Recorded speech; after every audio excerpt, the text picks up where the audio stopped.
حدیث میں آتا ہے، اور یہ مشکات شریف میں بھی حدیث ہے، مسند احمد ابن حنبل کے حوالے سے اور جامع ترمذی کے حوالے سے،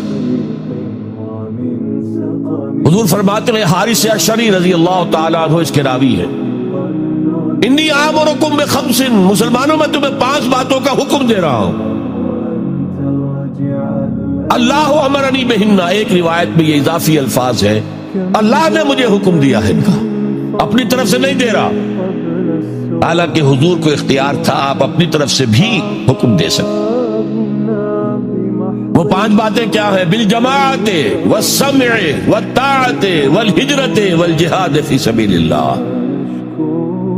کتنا بڑا مجموعہ اس وقت یہاں ہے، کیا میں پوچھ سکتا ہوں کتنے لوگوں نے یہ حدیث سنی ہے آج سے پہلے؟ ذرا ہاتھ اٹھائیں، کیا وجہ؟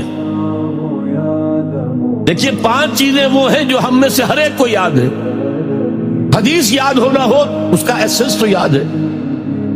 بنی الاسلام علی 5، شہادت لا الہ الا اللہ وان محمد رسول اللہ، واقام الصلاۃ وایتاء الزکاۃ وصوم رمضان وحج البیت من استطاع الیہ سبیلا۔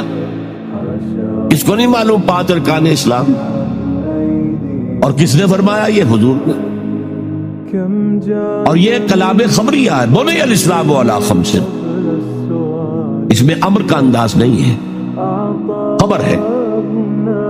اسلام کی تعبیر 5 بنیادوں پر ہے، یہ حدیث ہمیں یاد ہے، اور جس کے کہہ رہے ہیں میں حکم دیتا ہوں تمہیں اور اللہ نے مجھے حکم دیا ہے، یہ 5 باتیں ہمارے ذہن سے نکل گئی، اس لیے کہ ہمارے ذہن میں اسلام کا تصور مذہب کا ہے، دین کا ہے ہی نہیں۔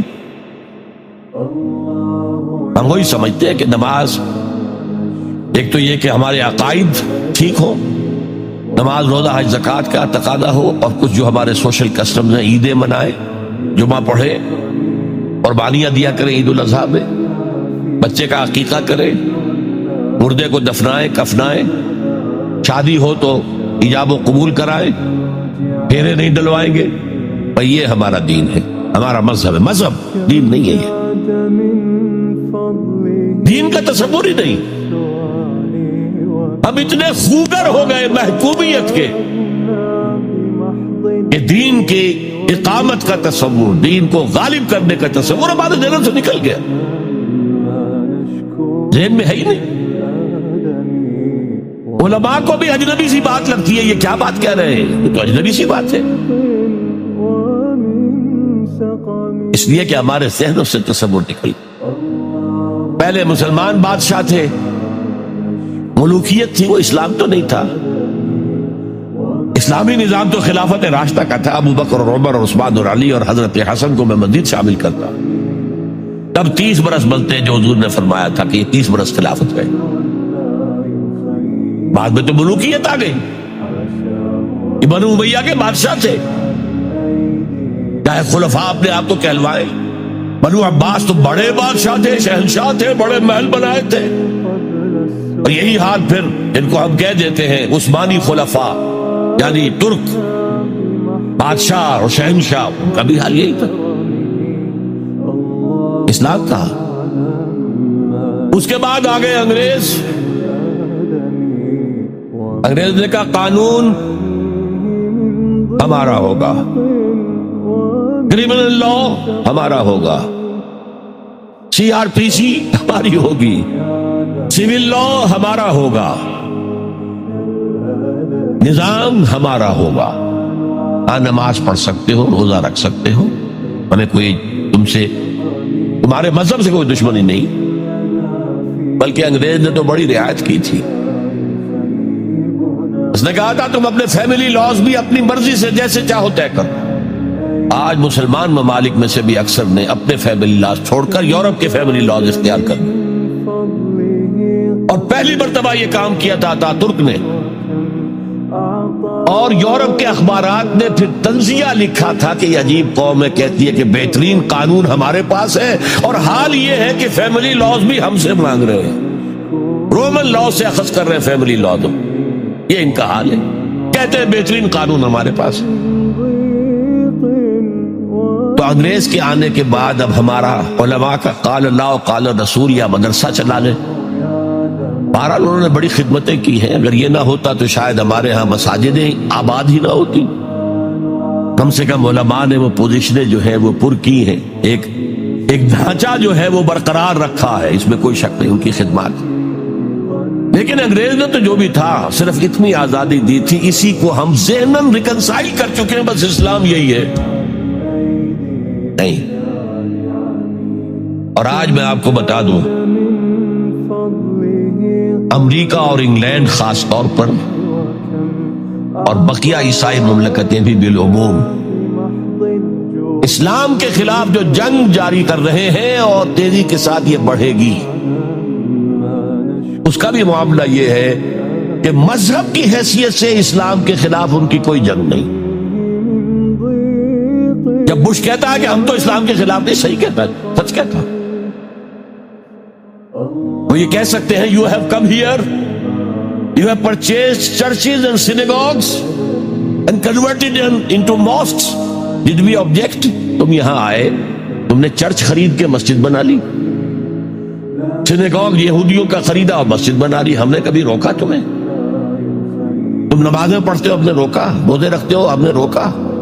بلکہ رمضان میں وائٹ ہاؤس میں ایک افطاری بھی دے دیتے ہیں تمہیں, سیریمونیل. تمہاری عید ہے, بقرہ عید ہے, ہم کو کومیموریٹو سٹیمپس جاری کر دیتے ہیں. یہ عید کا جو ہے ڈاک کا ٹکٹ ہے اور یہ بقرہ عید کا ہے. تو مذہب سے تو ہمیں کوئی اعتراض نہیں, لیکن اسلام کا سیاسی, معاشی اور سماجی نظام, nothing doing. We will not bear it. نظام ہمارا ہوگا. اور سمجھ لیجئے یہ تاریخ نے پورا سرکل, ایک گھیرا پورا کر لیا.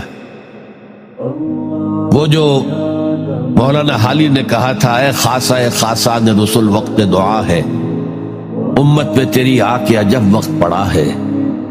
وہ دی جو بڑی شان سے نکلا تھا وطن سے, پردیس میں وہ آج غریب الغرباء ہے.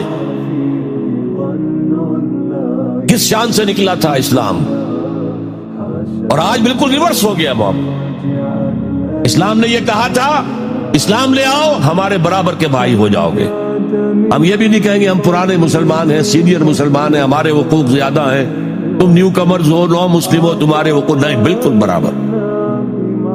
یہ نہیں تو اسلام کی بالادستی قبول کرو, چھوٹے ہو کر رہو, ہاتھ سے جزیہ پیش کرو. یؤتوا الجزیۃ عن ید وہم صاغرون. پھر تم یہودی رہو مذہب کے طور پر.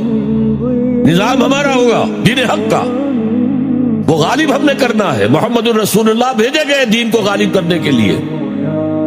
ہمارے اندر طاقت نہ ہو تو کیا کریں, مجبور ہے. لیکن طاقت ہو اور پھر دین کو غالب نہ کریں تو ہم تو غدار ہیں اللہ کے. لہذا کیا کہتے تھے, ایمان لے آؤ برابر کے ہو جاؤ گے, نہیں تو رہو تم عیسائی رہو, یہودی رہو, مجوسی رہو. ابھی شروع میں ان تین سے ہی معاملہ چلا, لیکن اسلام کی بالادستی نظام ہمارا ہوگا, باقی تم نیچے رہو. اور اگر یہ بھی منظور نہیں تو آؤ, تلوار ہمارے اور تمہارے درمیان فیصلہ کرے گی. یہی بات تھی کہ نہیں؟ آج وہی بش کہہ رہا, نظام ہمارا ہوگا, اس نظام کے نیچے تم رہو, مسلمان رہو, ہندو رہو, عیسائی رہو, کچھ رہو.